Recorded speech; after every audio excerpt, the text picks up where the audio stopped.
এত গুনাহ নিয়ে কবরে কেমনে যাব মাওলা? হাসরের ময়দানে দাঁড়াবো কিভাবে? আপনার বন্ধুর কাছে সুপারিশ চাইব কেমনে মাওলা? হাউসে কাউসারে পানি মিলবে কিভাবে? মা আজই মাফ করে দেন, এখনই মাফ করে দেন, দেন আপনি মাফই করে দেন। কবর প্রতিদিন ডাক দিয়ে বলে আনা বাইতুদ দুধ।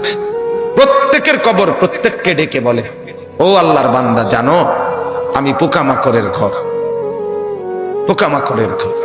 তুমি তো সেই বান্দা যে একটা মশা কানের পাশ দিয়ে উড়ে গেলে তোমার ঘুম বন্ধ হয়ে যায়, চোখ মিলে যায়। একটা মশার গুনগুন আওয়াজ সহ্য করতে পারো না। একবার কয়েল, একবার অ্যারোসোল, একবার মশারি, এরপরেও তুমি চাও যে একটা মশাও যেন আমার কানের কাছে গুনগুন না করে।